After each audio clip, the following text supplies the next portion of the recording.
We can rebuild him. We have the technology.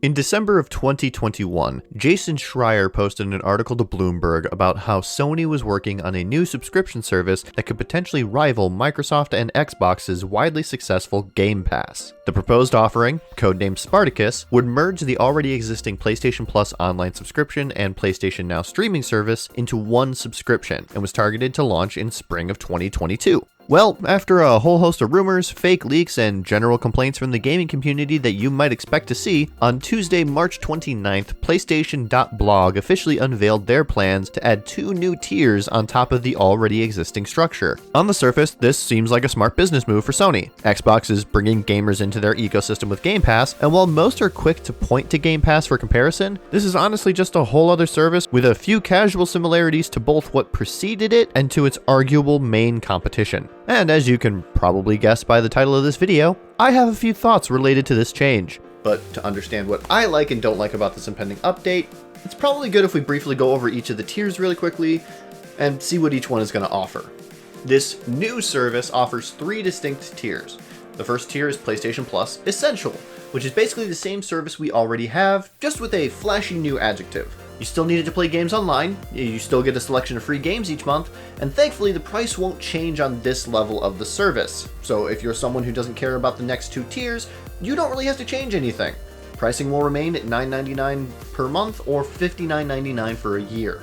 The second tier option is PlayStation Plus Extra, where all of the available benefits of Essential remain intact, but you're also given a selection of up to 400 PlayStation 4 and PlayStation 5 titles, including God of War, Marvel Spider-Man, Mortal Kombat 11, and Death Stranding. The cost of such an upgrade is $5 more per month than Essential, but you can mitigate the cost slightly by going with a yearly plan priced at $99.99. But the arguable best and most controversial tier is PlayStation Plus Premium. On top of everything offered in the Essential and Extra tiers, Premium tier includes an additional 340 games, including a library of PlayStation 3 titles that can be streamed, a selection of beloved classics from the original PlayStation, PlayStation 2, and PSP, cloud streaming for a lot of PlayStation, PS2, PSP, and PS4 titles, as well as time-based game trials for games so you can try before you buy. All of this can be yours for only $17.99 per month or $119.99 a year. So right off the bat, that's a pretty significant jump up in price if you want full coverage. 1 year of Premium costs the same as 2 years of Essential, but you do get over 700 games to access and play. It's safe to assume that all of these games come from Sony's soon-to-be-defunct PlayStation Now service, the aforementioned streaming platform that gives players access to a library of PS3, PS4, and PS5 titles for a monthly fee, with games rotating in and out at regular intervals. Before these 2 services merge later this year, the cost of a yearly subscription to PlayStation Plus is now around $60, meaning if you were someone who subscribed to PS Plus and PS Now separately, you were already paying about $120 a year for both services. Now that they're being combined into one service with a few additions thrown on top, I'm sure the most diehard of Sony fans will enjoy not having to worry about having 2 separate subscription services. But even then, that's a steep price to ask when you consider exactly what you'll be getting. There are plenty of games to download and play from nearly every console in Sony's history, sure, but one of the key differences between Extra and Premium tier is the library of PlayStation 3 games, all of which are streamable, not downloadable. And this is how it works currently on PlayStation Now, and let me tell you, it's not great. Now sure, my experience with PlayStation Now is likely different from yours for a number of reasons. As someone who has used PlayStation Now on and off for a few years, I can safely say that the PS3 Games edition is only good if you have a stellar internet connection or live close to Sony's hosting servers, because man do these games lag. It doesn't matter if I'm performing acrobatics and ninja kicks with free flow combat in Arkham City, or just running around a low poly textured field in Ratatouille. Whenever I stream a PS3 game through PlayStation Now, it slowly just turns into a slideshow with how often the frame rate tanks. It probably also doesn't help that I have Spectrum Internet, but who knows how handicapped I am by that alone. But PS3 games are only one major facet of the higher priced tier. Another big feature, and arguably the feature most people are interested in with it, is the inclusion of original PlayStation, PS2, and PSP titles. Considering Sony's stance on backwards compatibility in the past, Most notably that of Jim Ryan's very vocally against opinion. It was a genuine surprise to see when they officially unveiled everything in the post, especially that for the PSP. But as of this video going live, there's still one major question that they have to answer. Thankfully, that question is not whether or not we'll be able to download or stream these games. The PlayStation.blog post that made the announcement says that these games will be available in both streaming and download options. And my hope is that both options are available for all these games because of the reasons I stated earlier with regards to the PlayStation 3 titles. The problem here is that they have yet to announce what games will be available for this part of the service, not even offering a single example. The phrasing of what games will be included has me a little wary. A catalog of beloved games is basically nothing, more or less just promising that games coming to the service were at one point on store shelves. Are they referring to sales milestones for what they consider classic?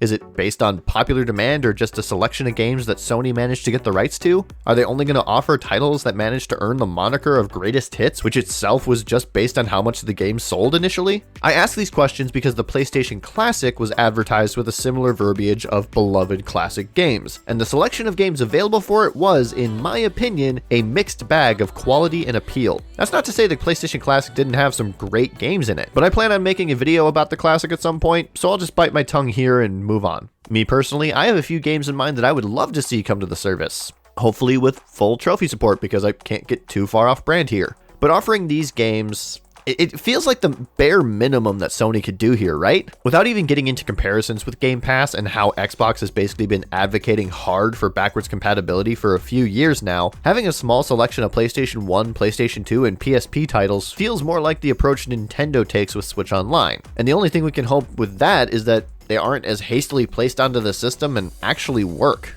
One other question I have here is, why can't they do this for PlayStation 3 titles? Like, is the architecture for the PlayStation 3 really that convoluted and mysterious that Sony genuinely just doesn't understand how that worked to the point where they can't port over digital game files? And what about the Vita?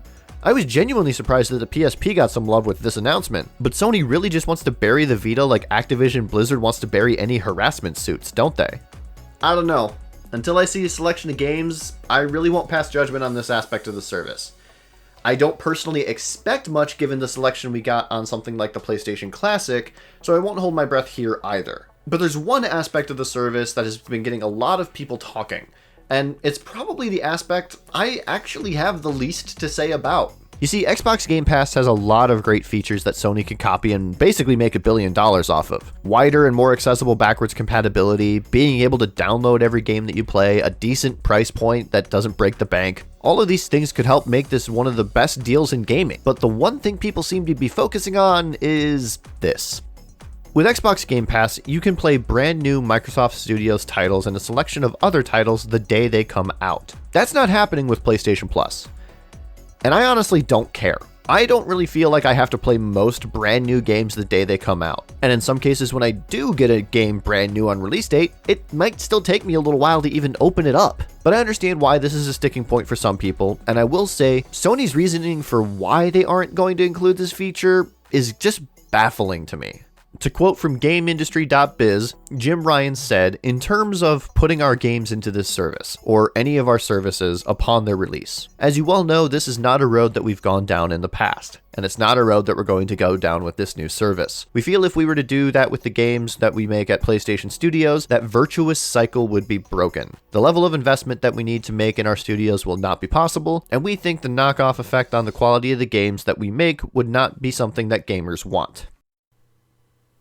So basically, Jim Ryan seems to align with most AAA studios about their games and why they don't release on subscription services. It'll affect their ecosystem, which is basically just fancy corporate speak for their bottom line. But speaking as someone who doesn't really buy brand new games digital if it can be helped, as well as someone who doesn't have to play brand new games the day they come out, this is dumb. One of the biggest selling points of Game Pass is that games are releasing day and date with their launch, but Microsoft has also spent years working towards this goal with plenty of money poured into it. Sony not releasing their games on release date to a service they own is a bit reductive if you ask me. Let's say Sony releases 10 first-party titles this year. If they were to release all of those games day and date for only premium subscribers, then they would just have way more people playing their games and talking about them to friends or on YouTube or whatever. It's just free advertisement, and Sony would be silly not to at least least try and take advantage of that. At the very least, I hope Sony decides to include demos for their bigger games, considering timed demos are a part of this tier as well, but I get the feeling I'm kinda out of luck here. And that about wraps up my thoughts on this brand new service. Honestly, the only thing I was surprised about was the fact that they gave the PSP some love, but I might personally jump in onto Premium for the benefit of having PlayStation Now stuff again, but more for the classic games and potential trophy support if I'm being honest, less so than the actual service itself. I don't really have much else to say from there, so let me turn the conversation over to you. What aspects of this new service are you interested in? Will you be signing up for Premium, or will you be turned off by these changes altogether and just cancel your subscription to PlayStation Plus? Let me know down in the comments below, and be sure to subscribe and do all that other fun YouTube-y stuff while you're down there. Follow me on Twitter for polls about upcoming streams and videos, as well as silly stuff like this. And I will see all of you in the next video. Take care.